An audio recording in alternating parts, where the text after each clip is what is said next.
तो nuclei chapter का आज हमारा अगला टॉपिक है डेंसिटी। न्यूक्लियर डेंसिटी क्या होती है? डेंसिटी आप पहले भी पढ़ चुके हो कि डेंसिटी क्या होती है, मास अपॉन वॉल्यूम। तो यहाँ भी वही है, डेंसिटी कोई अलग नहीं है। तो यहाँ पर बस हमें न्यूक्लियर डेंसिटी निकालनी है। तो न्यूक्लियर डेंसिटी जो होती है हमारी, ये होती है हमारी न्यूक्लियस का मास। किसका मास? न्यूक्लियस का मास, और अपॉन में न्यूक्लियस का वॉल्यूम। न्यूक्लियस का वॉल्यूम, तो इसी को हम यहाँ डेफिनेशन में लिख देंगे कि it is the ratio of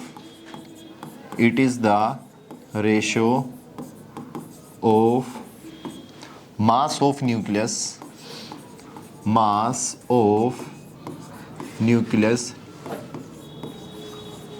to the volume of nucleus। अब मैं यहाँ पर इसका एग्जैक्ट अगर फॉर्मूला ड्राइव करना चाहूँ तो न्यूक्लियस का मास कितना होगा? सबसे पहले न्यूक्लियस का मास किस चीज़ पे डिपेंड करता है? Mass number. अब ये पता होना चाहिए कि मुझे न्यूक्लियॉन्स है कितने। सपोज करो एक न्यूक्लियॉन्स का मास कितना मान लिया मैंने? m मान लिया। कितना मान लिया? और उसके अंदर न्यूक्लियॉन्स कितने होते हैं? a। तो टोटल मास कितना हो जाएगा मेरा? ma हो जाएगा। अगर एक का मास कितना m है और मेरे उसके अंदर जो न्यूक्लियॉन्स होते हैं वो कितना मेरा a है, तो टोटल मास कितना हो जाएगा? ma। वैसे ही वॉल्यूम की बात करूं तो वॉल्यूम क्या हो जाएगा मेरा? 4/3, क्योंकि स्फेरिकल होता है मेरा, तो 4/3 पाई आर क्यूब। तो बस इन दोनों फॉर्मूलों का यहाँ पर यूज़ करने वाले हैं। इसी को इसका फॉर्मूला ड्राइव करते हैं। तो न्यूक्लियर डेंसिटी क्या होती है? मास ऑफ न्यूक्लियस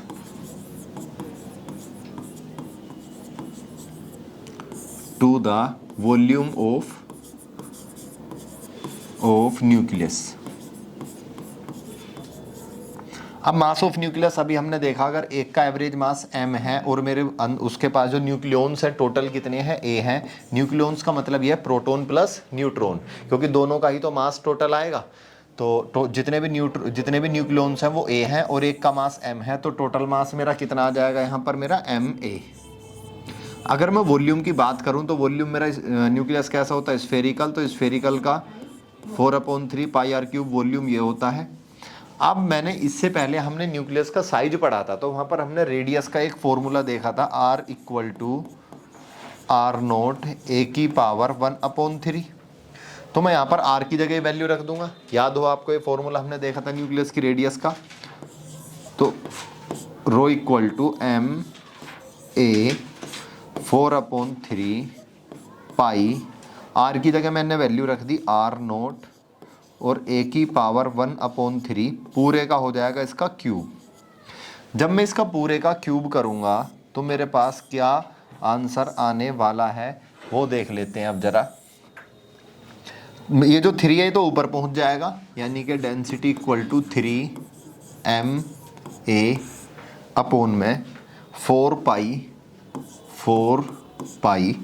अब इसके बाद जो मेरे पास ये है R0 का तो क्यूब हो जाएगा, और जब ये मेरा जैसे a है ना, a⁻1/3 इसकी पावर क्यूब है, तो क्यूब से क्यूब कैंसिल, मेरा a बचेगा। ठीक है, तो यहाँ पर मेरा आने वाला है R0 और कितना आएगा? a। कितना आ जाएगा? R0 का क्यूब और a आ जाएगा। a से मेरा a कैंसिल आउट, तो कुल मिलाकर डेंसिटी का फॉर्मूला आ गया 3m/4 पाई R0 का क्यूब। अब यहाँ से मुझे एक चीज़ पता चल रही है, मेरी जो डेंसिटी है, न्यूक्लियस डेंसिटी है, वो नंबर ऑफ न्यूक्लियॉन्स यानी मास नंबर पे डिपेंड नहीं कर रही। मास नंबर पे डिपेंड नहीं कर रही। तो ये इस चीज़ को बड़े ध्यान आपको याद रखना है। यहाँ लिख देता हूँ मैं इसको साइड में। कई बार क्या आपसे कहा जाए कि मास नंबर बढ़ा दिया, घटा दिया, तो बताओ इस पर डेंसिटी पे क्या इफेक्ट पड़ेगा। तो यहाँ पर लिख लेंगे, अब नोट बना के इसको, nuclear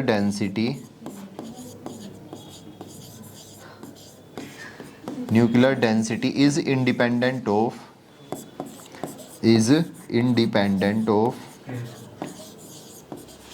of mass number of A. ठीक है, इंडिपेंडेंट ऑफ ए या फिर मास नंबर। तो ये था हमारा न्यूक्लियर डेंसिटी। अब इससे आगे देखते हैं मास डिफेक्ट क्या है हमारा। मास डिफेक्ट आपको अच्छे से समझना पड़ेगा। सपोज करो मेरे पास क्या था, 2 मास थे, 2 न्यूक्लियस थे। क्या थे? 2 न्यूक्लियस। दोनों ने मिलकर के एक बड़ा न्यूक्लियस बना दिया। ठीक है, सपोज करो इसका जो वजन था वो 2 ग्राम था, इसका वजन भी कितना है, वेट 2 ग्राम था, इसका मास 2 ग्राम, इसका मास भी कितना है 2 ग्राम, तो इसका मास कितना होना चाहिए 4 ग्राम। लेकिन ऐसा नहीं होता, इसका मास होता है मान लो 3.98 ग्राम। तो ये थोड़ा सा मास इसका कम हो गया।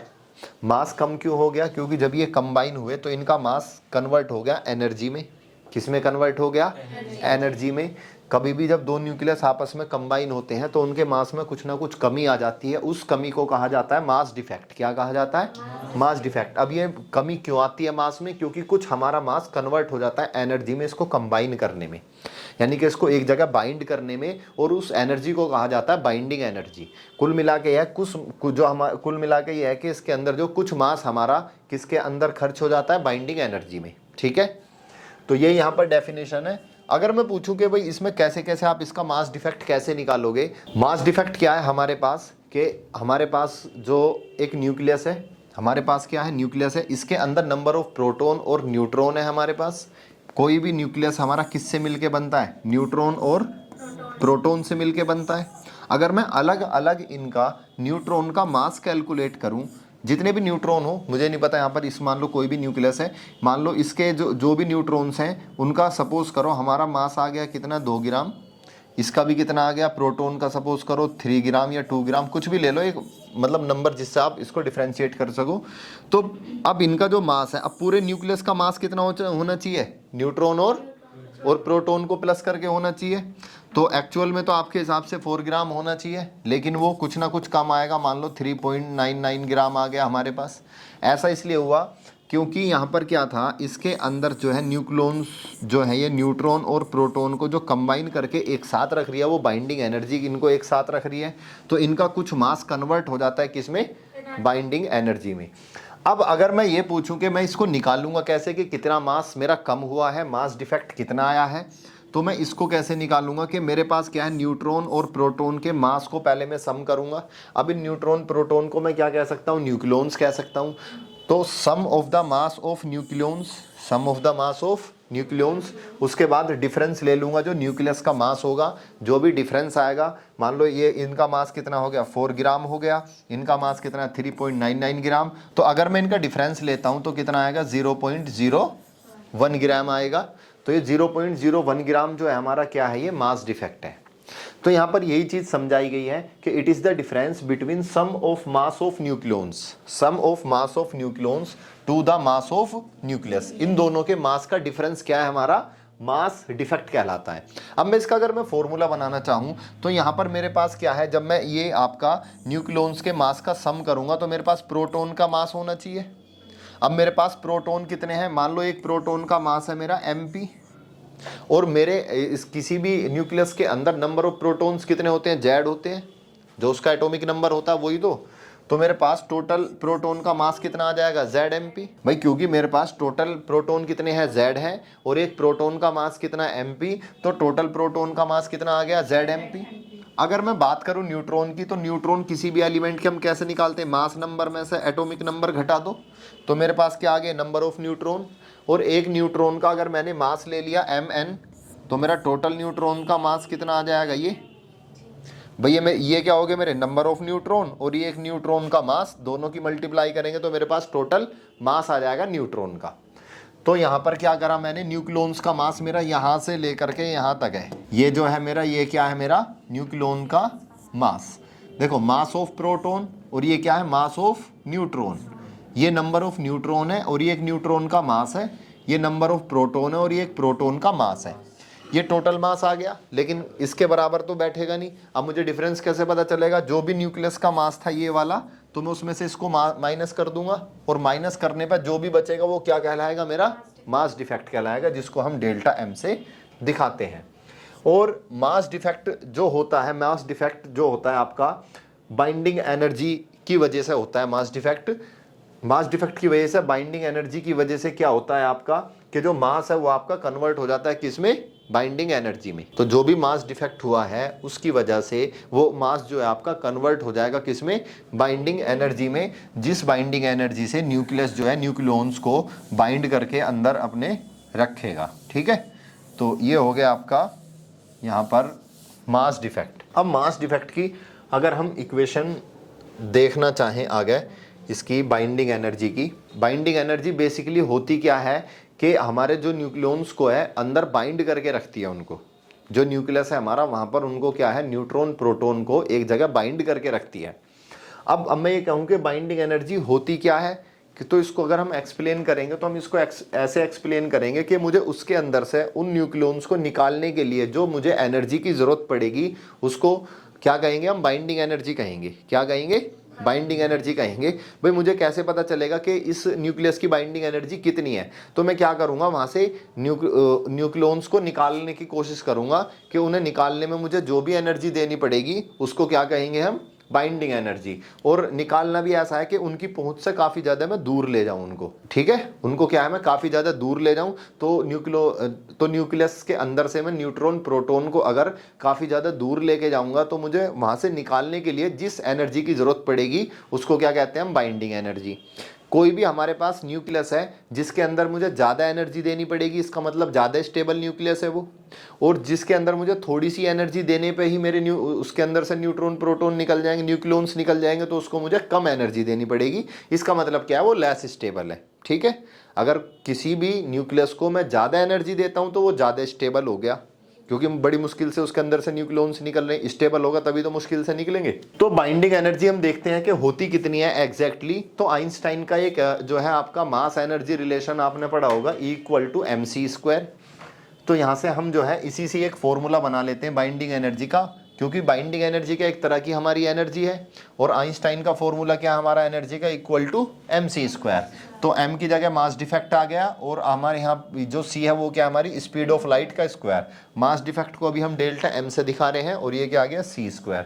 मास डिफेक्ट का आप यहाँ डायरेक्ट फॉर्मूला भी रख सकते हो, वरना कैलकुलेट करके फिर बाद में है इस फॉर्मूले में रख लो, क्योंकि इनके ऊपर न्यूमेरिकल वगैरह आते हैं आपके। तो बाइंडिंग एनर्जी की डेफिनेशन लिखी हुई है, it is the energy required to break the nucleus into free proton and neutron.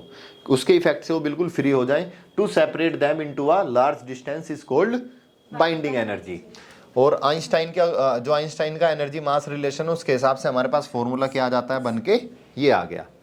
अब हम इसको अच्छे से और डिटेल में पढ़ेंगे अभी कर्व के थ्रू। तो उससे पहले हमें पता होना चाहिए कि एक न्यूक्लियॉन की बाइंडिंग एनर्जी कितनी है। भाई बाइंडिंग एनर्जी हमने पूरे न्यूक्लियस की देख ली, अब उसमें अगर मुझे एक को निकालना हो किसी को, पर न्यूक्लियॉन बाइंडिंग एनर्जी कितनी है, तो मैं क्या करूंगा, सपोज करो जैसे हमारे पास ये एक न्यूक्लियस है, और यहाँ क्लास में मान लो 20 बच्चे बैठे हैं। कितने बच्चे बैठे हैं क्लास में, 20 बच्चे बैठे हैं, और पूरे इस न्यूक्लियस की एनर्जी कितनी है, 100 है। कितनी है बाइंडिंग एनर्जी, 100। अब मुझे पर स्टूडेंट बतानी है कि पर स्टूडेंट को क्लास से बाहर निकालने के लिए मुझे कितनी एनर्जी देनी पड़ेगी। तो मैं 20 से क्या कर दूंगा, डिवाइड कर दूंगा, तो कितना आ गई है, 5 आ गई। कितनी आ गई, यानी कि पर स्टूडेंट जो हमारी यहाँ पर बाइंडिंग एनर्जी आ रही है वो कितनी आ रही है, 5 आ रही है।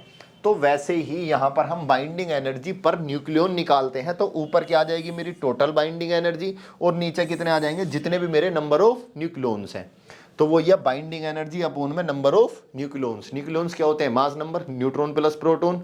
तो उसको हम किससे डिनोट करते हैं, ए से करते हैं। तो ये होती है हमारी बाइंडिंग एनर्जी पर न्यूक्लियॉन। एक न्यूक्लियॉन की बाइंडिंग एनर्जी हमारी कितनी होगी, टोटल बाइंडिंग एनर्जी अपॉन में मास नंबर, या फिर न्यूक्लियॉन्स, नंबर ऑफ न्यूक्लियॉन्स भी हम इसको कह सकते हैं। तो it is the ratio of total binding energy of nucleus to the number of nucleons ए।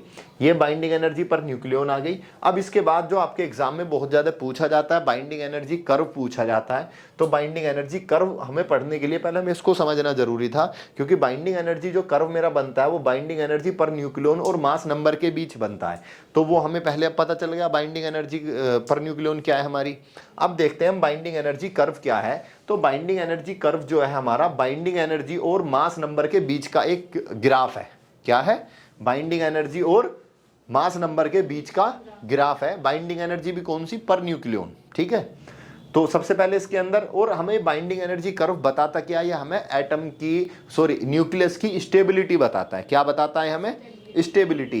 किसी भी न्यूक्लियस की जितनी ज्यादा बाइंडिंग एनर्जी पर न्यूक्लियॉन होगी वो उतना ही ज्यादा हमारा क्या होगा, स्टेबल होगा, और जितनी बाइंडिंग एनर्जी पर न्यूक्लियन कम होगी उतनी ही उसकी स्टेबिलिटी क्या होगी, कम होगी। ये समझते हैं हम इस ग्राफ के थ्रू। तो ये है हमारा बाइंडिंग एनर्जी कर्व। यहां पर इस तरफ मुझे दिखाई गई है बाइंडिंग एनर्जी पर न्यूक्लियन, ये दिख रहा है आपको लिखा हुआ बाइंडिंग एनर्जी पर न्यूक्लियन, और इधर मेरे दिए गए मास नंबर दिए गए।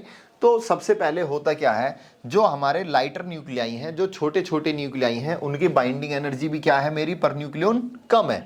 धीरे धीरे जैसे फिर ऊपर को चलते हैं तो हीलियम की यहाँ पर मैक्सिमम है, लगभग ये मान के चलो 2 से लेकर के अगर मैं 20 तक के बात करता हूं तो ये जो मुझे 3 तो पीक मिल रही हैं, कौन कौन सी, हीलियम, कार्बन और ऑक्सीजन, इनकी बाइंडिंग एनर्जी इन वाले एलिमेंट के अंदर मैक्सिमम है।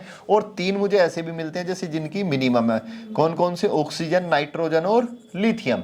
इसके बाद मैं आगे बढ़ता हूं तो मुझे सबसे ज्यादा बाइंडिंग एनर्जी पर न्यूक्लियन किसकी मिलती है, आयरन की मिलती है, Fe, यानी कि सबसे ज्यादा मोस्ट स्टेबल एलिमेंट है हमारा कौन सा, आयरन हमारा मोस्ट स्टेबल एलिमेंट है। उसके बाद जैसे मैं आगे बढ़ता हूं तो मेरा मास नंबर कम होता है और बाइंडिंग एनर्जी मेरी घटती चली जाती है, और जाते जाते जो हमारे पास यूरेनियम है जिसका एटॉमिक नंबर कितना है मेरा 92 है, इसका एटॉमिक नंबर कितना 92 है। तो यहाँ तक पहुँचते पहुँचते मेरी बाइंडिंग एनर्जी धीरे धीरे कम होती चली जाती है जैसे हम मास नंबर हमारा बढ़ता है। इसी चीज को हम जो है यहाँ पर पॉइंट्स में लिख लेंगे जो यहाँ पर आपको समझाया है। तो सबसे पहले जो था हमारा जो बाइंडिंग एनर्जी पर न्यूक्लियन है वो स्मॉल है, किसके लिए, जो हमारे लाइटर न्यूक्लियाई हैं। कौन कौन से थे, जैसे प्रोटियम, ड्यूटेरियम और ट्राइटियम, ये आइसोटोप्स है किसके, हाइड्रोजन के। तो इनकी बाइंडिंग एनर्जी क्या है हमारी, कम है।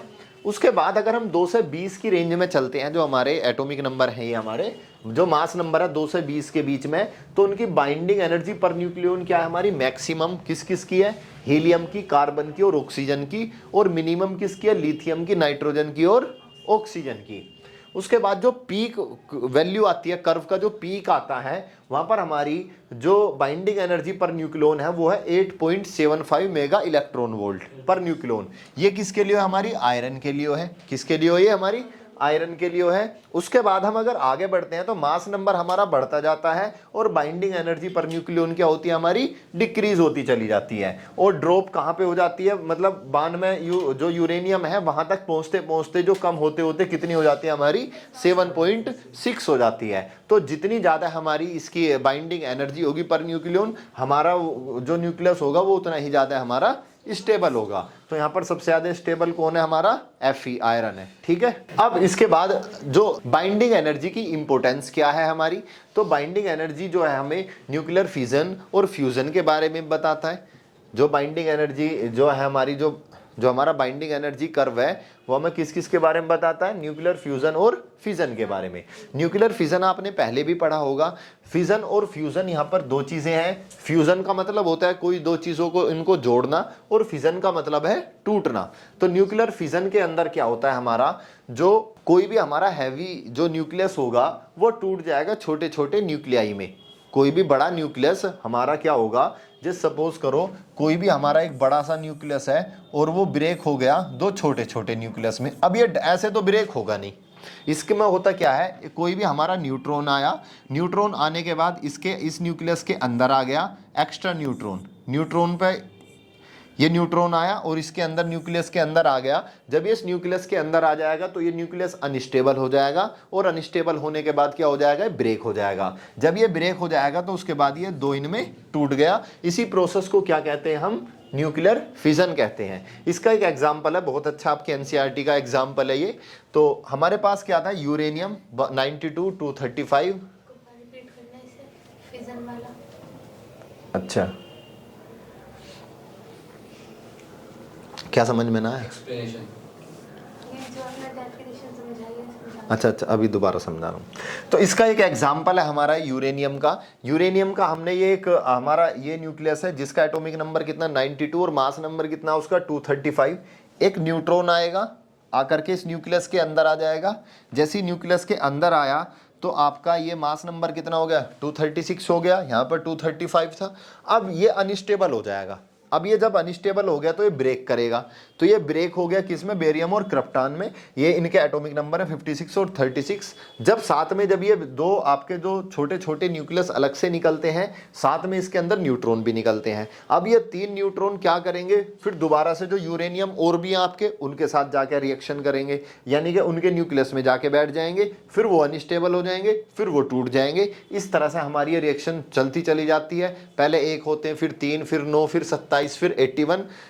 तो इस तरह से हमारी रिएक्शन बढ़ती चली जाती है। कुल मिलाकर के ये है कि हमारा जो हैवियर न्यूक्लियाई है वो आपका स्प्लिट हो जाता है 2 लाइटर न्यूक्लियाई में और एनर्जी रिलीज करता है, क्योंकि एनर्जी रिलीज तो ये हमारा करेगा ही करेगा। ठीक है, इसी को क्या कहा जाता है, न्यूक्लियर फिजन कहा जाता है। कोई भी हैवी न्यूक्लियस क्या होगा, जब उस पर कोई न्यूट्रॉन आएगा और वो अनस्टेबल हो जाएगा, वो जो है 2 छोटे छोटे न्यूक्लियाई में टूट जाएगा। इसी प्रोसेस के अंदर एनर्जी भी रिलीज होती है। इसी प्रोसेस को कहा जाता है आपका न्यूक्लियर फिजन। अब इसका उल्टा होता है आपका न्यूक्लियर फ्यूजन। न्यूक्लियर फ्यूजन के अंदर क्या होता है, 2 छोटे छोटे न्यूक्लियाई कंबाइन होकर के एक बड़ा न्यूक्लियाई बनाते हैं, इसको कहा जाता है न्यूक्लियर फ्यूजन। अब इसके अंदर भी क्या है, हमारी एक काफ़ी अमाउंट में एक एनर्जी रिलीज होती है, और ये प्रोसेस जो है हमारा सन के अंदर देखने को मिलता है, जहां पर हमारा हाइड्रोजन का फ्यूजन होता है। हाइड्रोजन हाइड्रोजन जुड़ते हैं और हीलियम बनाते हैं। अब देखो कैसे, ये मेरे पास एक क्या है 1s2 हाइड्रोजन, ये भी हाइड्रोजन, दोनों ने मिलकर क्या बना दिया, हीलियम। अब यहाँ पर ये 2 और 2 4 होना चाहिए मास नंबर, लेकिन क्या हुआ, एक न्यूट्रॉन हमारा यहाँ से निकल गया। क्या निकल गया, एक न्यूट्रॉन निकल गया, और साथ में ये हमारी 3.27 मेगा इलेक्ट्रॉन वोल्ट भी हमारी एनर्जी इससे रिलीज होगी। तो इस प्रोसेस को कहा जाता है आपका न्यूक्लियर फ्यूजन। आपसे एग्जाम में पूछ लिया जाता है कि न्यूक्लियर फिजन और फ्यूजन बताओ, इनके अंदर डिफरेंस बताओ, तो आपको ये इक्वेशन वगैरह लिख देनी है। हालांकि एनसीईआरटी में इसमें और भी दे रखे हैं काफ़ी सारी, एक मेन है सबसे ज़्यादा, इसको तो कम से कम आप याद ही रख सकते हो। और दूसरी चीज़ क्या है, न्यूक्लियर फ्यूजन के लिए बहुत ज़्यादा आपको हाई टेम्परेचर की ज़रूरत पड़ती है। हाई टेम्परेचर की और प्रेशर की ज़रूरत पड़ती है। हाई टेम्परेचर की इसलिए ज़रूरत पड़ती है क्योंकि जब आप 2 न्यूक्लियस को आपस में लाओगे तो वो रिपेल करेंगे, इलेक्ट्रोस्टैटिक फोर्स होगा, तो हमें उनको बहुत ज़्यादा क्या करना पड़ेगा, उनको टेम्परेचर बढ़ाना पड़ेगा उनका, जिससे जब उनका टेम्परेचर बढ़ाएंगे तो हमें एनर्जी प्रोवाइड करनी पड़ेगी शुरू में उनको, और वो कंबाइन कर जाएंगे। तो इसलिए हमें क्या चाहिए, न्यूक्लियर फ्यूजन के लिए हमें हाई टेम्परेचर चाहिए, और वो बहुत जल्दी जल्दी आपस में मतलब कंबाइन हो, उसके लिए हमें प्रेशर भी ज़्यादा चाहिए। ठीक है, जिससे वो जल्दी कंबाइन कर ले, तो वहाँ का क्या होना चाहिए, प्रेशर भी ज़्यादा होना चाहिए। तो न्यूक्लियर फ्यूजन की कभी कभी कंडीशन पूछ लेता है कि क्या कंडीशन होनी चाहिए, तो न्यूक्लियर फ्यूजन की कंडीशन क्या होनी चाहिए, हाई टेम्परेचर होना चाहिए और प्रेशर होना चाहिए। तो ये था हमारा न्यूक्लियर फ्यूजन और फिजन।